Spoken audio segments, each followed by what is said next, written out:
So I was born and raised in the city of Birmingham, and in the 80s, we took to the streets to fight neo-Nazis and skinheads. And when I say fight, I mean literally would fight with bottles, bats, fists, get beaten up and beat up. But the purpose was to get these fascists, racists out of our streets, to keep them away from us. We'd go home sometimes, and I remember coming back once, battered. Skinheads had caught me. They kicked me in my face repeatedly with steel-toe cap boots. My blood was pouring into my mouth. I was choking on my own vomit, and the last words I thought I was going to say was La ilaha illallah Muhammadur Rasulullah, and I screamed them out with spurting blood. I went home. My dad took me to the accident hospital. He saw the state of me, but in the accident hospital there were 5 skinheads, all with broken noses, broken legs, broken arms, and God knows what. And in the midst of the fight, we'd managed to hurt them more than they'd hurt us. Our parents at that generation, they were hardworking. They believed that you get what you give, and they didn't believe in fighting back. But we were born and raised here, and this was our home just as much as it was of the skinheads. When he tells me to go back home, I'm going back home to Spark Hill. And no matter how much he tells me to get out of the country. So when we stood toe to toe with these fascists and racists and neo-Nazis, there was either you stay here or you push us out. And we pushed them out. And they're no longer around. Fast forward from that time till now, it used to be just about being brown. Our gang included even Irish guys, because they were targeted. We were, Muslims and Hindus and Sikhs and black people all together. But now, in this new world we exist in, it's the targeting of Muslims. The communist Chinese, the capitalist American, the Hindutva Indians, the French. It doesn't matter. If you're Muslim, they're going to target you. What level you're practicing at, they don't really care. They don't really care whether you've got a beard or a hijab or a scarf, or they don't really care about that. If you say, Ashhadu an la ilaha illallah Muhammadur Rasulullah, you're a target. And there's been a normalization of Islamophobia. So there's one thing I tell you, brothers, you know, I spent 3 years in Guantanamo, 2 of those years in pure solitary confinement. I saw 2 prisoners beaten, tortured to death, with their hands tied to the top of the cage, to death, being kicked and punched to death by American soldiers. And that guy said on his lips, the last word he said, Allah, Allah, Allah. And they kicked him because he said Allah. They found it funny. His autopsy report and the entirety of his life is featured in an Oscar-winning documentary called Taxi to the Dark Side. What? Because he was a taxi driver. Taxi to the Dark Side. Do a search for it. Taxi to the Dark Side. I'm an eyewitness to that.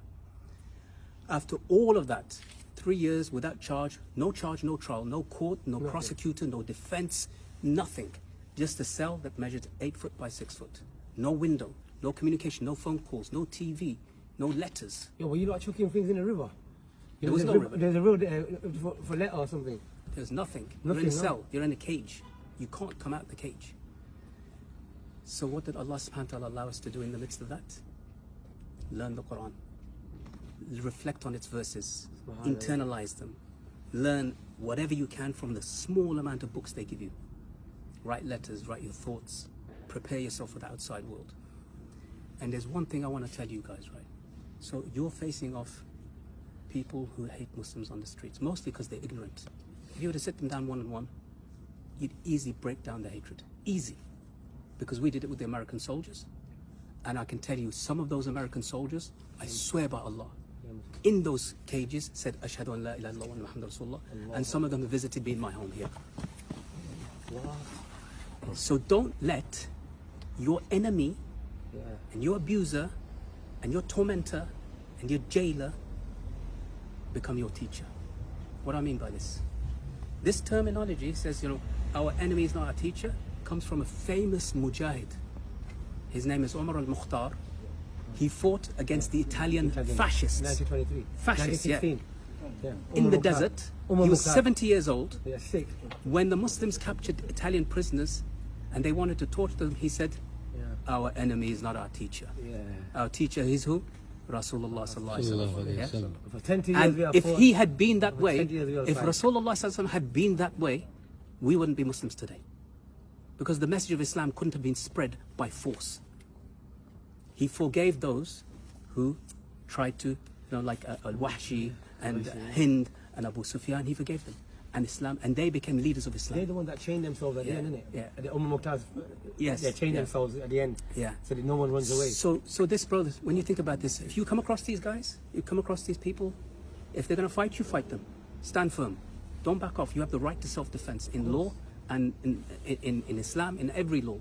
You have the right to defend yourself proportionately. Doesn't mean like if he hits you, you stick a knife in him. No. If he hits you, you hit him back. Knock him down. Self-defense. But when you're able to speak to that person, show him that you're dignified, showing that you're a person of honor, show him that you're a person of faith, of Islam. Alhamdulillah. And that will, my brothers, allow, this is what Allah says in the Quran, idfa billati hiya ahsan. Respond with, hit back with that which is better. فَإِذَا الَّذِي بَيْنَكَ وَبَيْنَهُ عَدَاوَةٌ. So that between him and you, who there is animosity, Animosity. كَأَنَّهُ وَلِيٌّ حَمِيمٌ. And he becomes like a close friend to you. And that's why I bring you back to, there's Guantanamo soldiers who in the beginning abused us, they stripped us naked, they beat us, they kicked us, they spat upon us, they cursed Islam. They cursed Islam. They tore the Quran and threw it into the toilet. Said, Ashhadu an la ilaha illallah wa Muhammadur Rasulullah. Imagine that.